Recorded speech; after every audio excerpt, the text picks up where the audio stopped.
guys, this is 7.9 Factoring Patterns. We're going to look at polynomials with special products. Two types, perfect square trinomials and difference of squares. Notice that they both involve squares. So let's start by a refresher. Do you remember your perfect squares?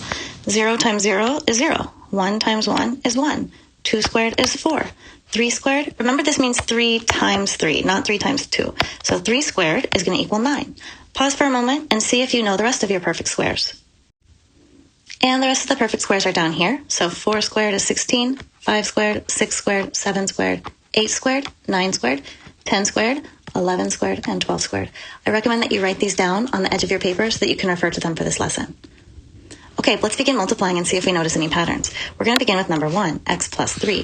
Think of this as the area model here. This would be x plus 3. So we multiply our x's. We get 3x here, and then this box is going to be a product of x times 3, which is another 3x, and 3 times 3 is 9. We combine like terms, and you get x squared plus 6x plus 9. Let's do the same for x plus 4. So x plus 4 and x plus 4. That's going to give me x squared, and this is 16, and both of these boxes are the same. They're both going to be 4x. So when I've got two 4x's, that becomes 8x in the middle, x squared here, and 16 on the end. X plus 5 now. So this is x squared. 5 times 5 is 25. And both of these boxes are again the same. So 5x and 5x. Since I have two 5x's, that becomes 10x in the middle. And I've got my x squared and 25. Remember, I'm just taking all the pieces of this box and adding them together and combining like terms. Okay? So x plus 6 squared is going to have x squared, 6x, 6x, and 36. So that's all together, x squared plus 12x plus 36. Now let's look at this pattern right here. The ends are all perfect squares. So 3 squared is 9, 4 squared is 16, 5 squared is 25, 6 squared is 36. You'll also notice that the beginnings are also perfect squares. All of these are just regular old x squared. Now what's interesting about this is the middle piece. And remember how when we were doing the area model, we looked at our middle piece and we found that there were doubles in all of these. So when I have 5x plus 5x, I got 10x. So since they're all doubles, I'm going to call that 2ab. Now what the heck is ab?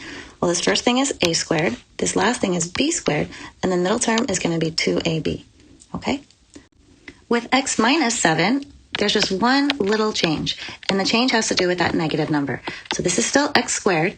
Negative 7 times a negative 7 is going to be a positive 49. So far, everything is the same. What's different is that this is going to be a negative 7x, and this is a negative 7x. So since they're both negatives, negative 7x plus a negative 7x is going to give me a negative 14x in the middle.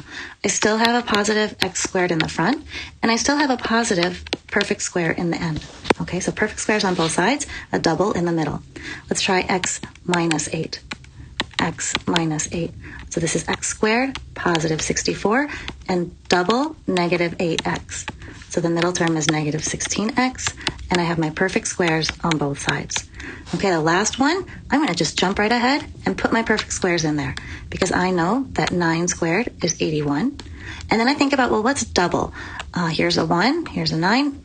Double that is going to be 18x. Oh, wait a minute. I have a minus, so I need to change this not to 18, but a negative 18x. Okay? So the biggest difference is this negative right here. And make sure that you are always putting a negative in the middle term if you see a negative inside of the parentheses. What have we learned? We've learned that a perfect square trinomial is kind of like a grilled cheese sandwich. It has 3 terms. Think about 3 pieces. So there's the bread, the cheese, and the bread.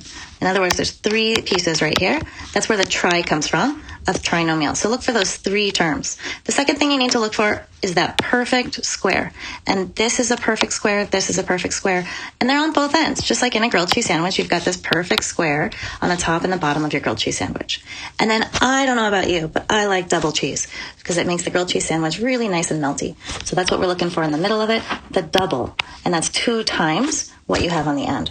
So perfect square trinomials, look for 3 terms, look for perfect squares, and then the important thing is that double in the middle. Let's go ahead and practice this pattern, okay? So number 8, we have a perfect square on both ends, Is this double in the middle? Well, 2 is 2 times 1, so yes it is. That means that I can just jump right ahead and say this is r plus 1 squared. Perfect square, great. And this happens to be double. Now wait a minute, what is it double? So this is actually 7 squared. So I'm looking for a double 7, not double 49, but 2 times 7. And sure enough, 2 times 7 is negative 14. So this is going to be a p, and this is a 7 squared. What sign goes in between? Well, I've got a minus in the middle, so I have to keep my minus in the middle, okay? And the last one, perfect squares, that looks good. And I'm thinking in my head, 9 is really 3 squared, or you can use that list that you made on the side of your paper. Whoops. So I'm thinking about 3 squared, and 2 times 3 is going to be a 6. So that becomes x plus 3 squared. That's our first pattern, a perfect square trinomial, all right, where we have perfect squares on both ends and a double in the middle. Let's take a look at our second pattern now. The second pattern is called a difference of squares. And in the difference of squares, we have a difference. This one's plus, this one's minus. Those are clearly different. But what's the same is I have the 5 is the same on both sides. So the 9 is the same, and so is the x. The 1 is the same. What's different are the signs. So we're talking about a plus and a minus when we're talking about difference. And then when we multiply these together, something interesting happens. So I have x plus 5 on top and x minus 5 on the side. This is x squared. This is positive 5x. This one is a negative 5x. Now I have a negative times a positive. That's going to give me a negative 25. This time I have a negative in my perfect square. And what's interesting is this middle part, 5x and a minus 5x, actually zeroes out. So I don't have a middle term at all. I don't even need to write it, but I've got kind of a 0x in the middle. So I have x squared minus 25. And that is how we do a difference of squares. Let's try it with 9.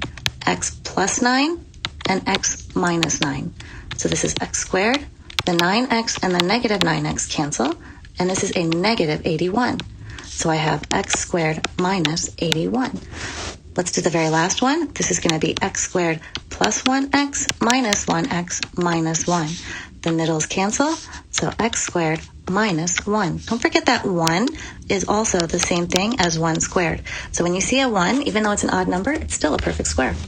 Okay, when we're looking at difference of squares, we're looking for that plus and minus. We've got 2 terms. That's the biggest difference. There's 2 terms, and both of them are perfect squares. Okay, so if the other one was a grilled cheese, I guess this would be a brownie, where there's nothing interesting going on in the middle, but there's 2 perfect squares, and they are delicious and fun to factor. Minus in the middle, minus in the middle, okay? So perfect square, that looks good, minus in the middle.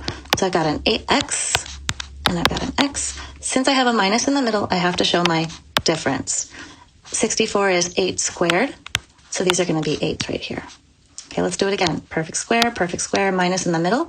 So I have an x plus something and an x minus something. 10 squared is 100, so that's going to be x plus 10 and x minus 10. That's our lesson.